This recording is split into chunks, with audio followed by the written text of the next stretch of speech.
yang jadi modal sekarang ni, kononnya Perikatan Nasional kata kerajaan perpaduan tidak ada hala tuju ekonomi. Yang itu saya kena jawab lah, tanggungjawab saya. Saya kalaulah yang kata itu Profesor Jomo yang ada PhD daripada ekonomi daripada Harvard, saya dengarlah juga.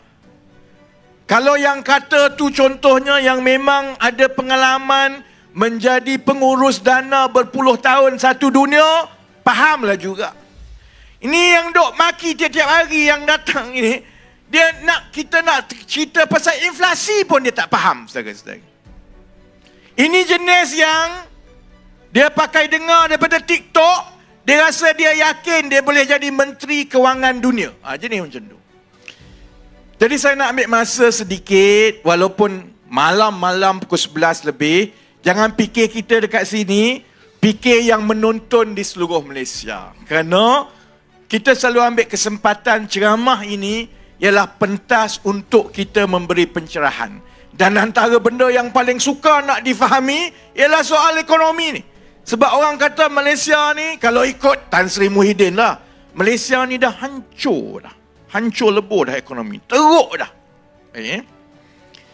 Bagaimana kita menilai perkembangan ataupun kemajuan ekonomi negara?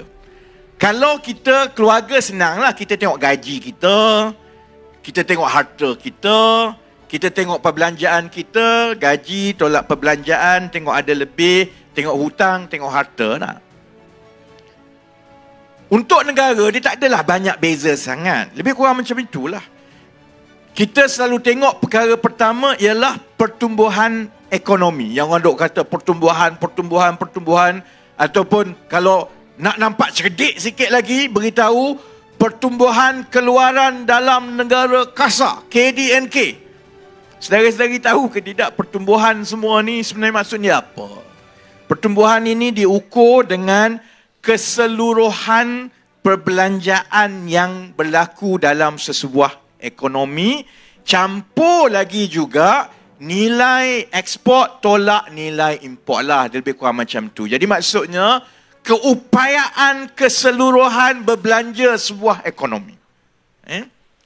Maknanya, kalau pertumbuhan itu 5%, kalau tahun lepas negara kita campur semua ni, rakyat belanja, syarikat belanja, pelaburan campur dengan ekspor tolak import, maksudnya 100 bilion, itu maksudnya campur semua. Kalau dia kata pertumbuhan ekonomi naik 5%, maksudnya tahun depan dia jadi 105 bilion. Ada 5 bilion tambahan, dan 5 bilion tambahan itu maksudnya ada yang orang dapat gaji lebih sikit.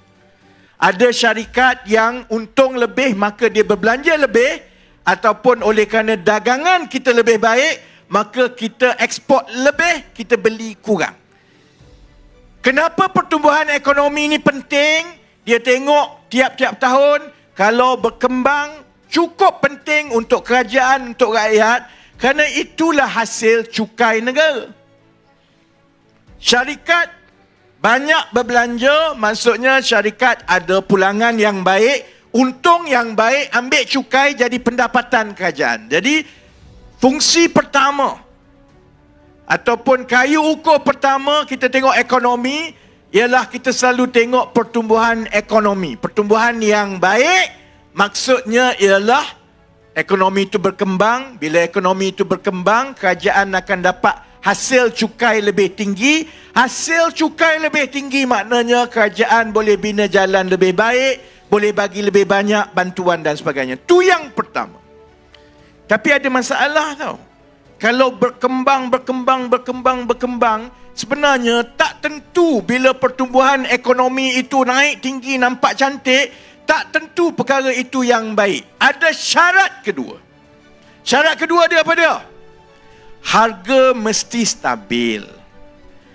Itu yang orang kita selalu kata. Orang kita ni kanan pun tak boleh, kiri pun tak boleh. Jadi kalau saudara-saudari jadi dalam kedudukan saya atau Datuk Seri Anwar, mampu kita orang. Harga barang dia kata tinggi. Oh, harga barang tak mampu tinggi. Jadi kalau harga barang tinggi, untuk kita berbelanja dengan lebih selesa, yang akal logiknya ialah gaji kena naik lah tak? Gaji naik, lebih gaji, maka kita bayar tu tak adalah terasa terbeban sangat.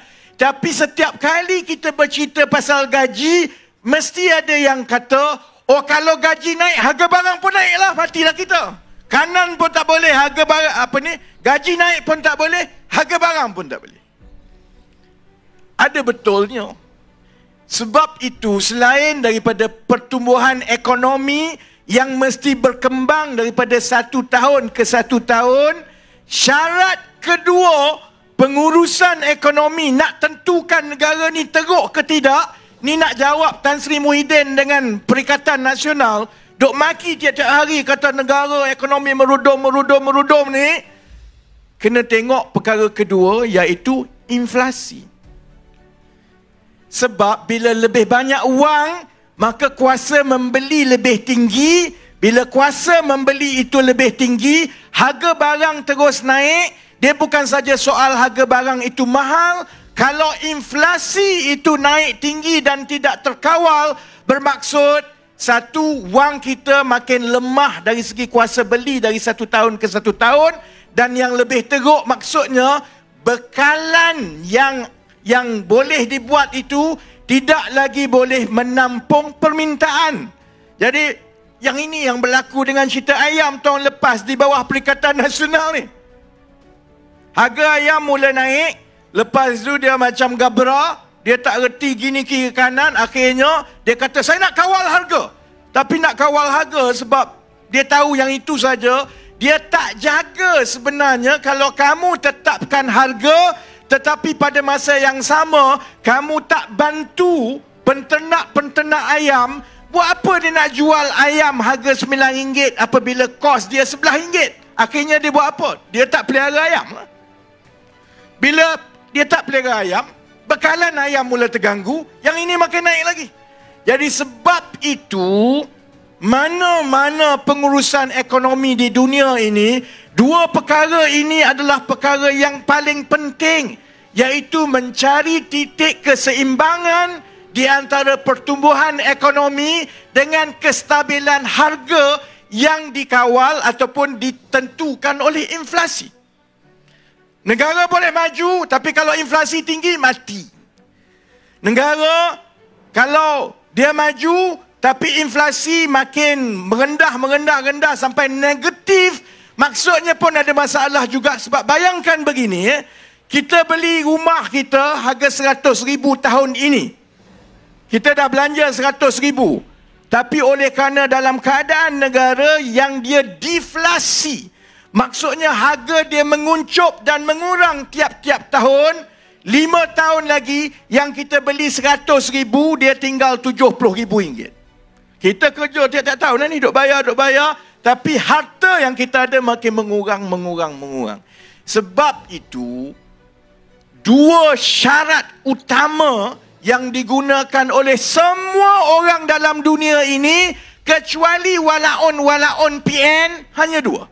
Tengok kepada pertumbuhan ekonomi, kemudian tengok pula kepada inflasi. Yang ini saja, saudara-saudari, boleh menjawab sebenarnya tuduhan-tuduhan yang mengatakan bahawa ekonomi kita telah hancur. Hancur apanya? Pertumbuhan kita antara yang terbaik di rantau ini, suku pertama paling baik di rantau ini. Ekonomi berkembang 5.6%. Inflasi menurun 9 bulan berturut-turut sehingga menjadi kadar yang paling rendah dalam tempoh setahun. Jadi prasyarat utama untuk menguruskan ekonomi dengan seimbang, setakat ini kita sedang mengimbanginya. Pertumbuhan ada, harga barang tidak naik mendadak. Baik, apa makna harga barang inflasi semua ni? Pakcik-makcik semua ada yang berniaga, kan? Ada yang berniaga. Ada yang berniaga kedai makan, tu ada kedai layan diri. Bayangkan begini, hari ini pakcik jual nasi lemak pakcik RM5. Kalau esok pakcik kena jual nasi lemak pakcik RM4.5. Baik atau buruk kepada pakcik? Baik atau buruk? Buruklah. Memanglah naluri kita sebagai pembeli ni, kalau boleh, tak nak bayar pun, kita nak percuma. Betul lah, manusia macam tu lah. Tapi masyarakat ini bukan hanya ada pembeli, dia juga ada penjual. Jadi sebab itu, tujuan pengurusan ekonomi bukan nak suruh harga turun semata-mata. Kita nak pastikan bahawa keseimbangan harga itu bila dia naik, dia dalam keadaan terkawal. Sebab itu penting inflasi berada di dalam lingkungan 2 ke 2.5%.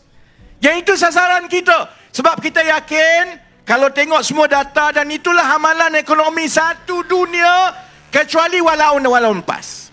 Iaitu, kalau pertumbuhan ekonomi itu baik 4 ke 5%, cukup baik dikira. Sebab negara-negara Eropah, Singapura, berapa pertumbuhan ekonomi dia? Ada orang tahu? 1%, 2% je. Kita 4 ke 5%. Jadi kebaiklah. Inflasi kita, sasaran kita di dalam 2 ke 2.5. Yang itu imbangan yang baik, kita sekarang 2.8. Berapa inflasi di ekonomi-ekonomi lain? Eropah 7%. Filipina 8%. Di rantau ini, inflasi kita adalah antara yang paling rendah sekali. Baik, Kalau saya sebut begini, belum apa-apa lagi orang maki. Sebab dia kata, alah menteri tak faham, kita hidup susah, kamu tak turun, macam itu, macam ini. Itu sebabnya kerana soal kos sara hidup ini bukan semata-mata soal harga. Ia juga ialah soal gaji, saudara-saudara.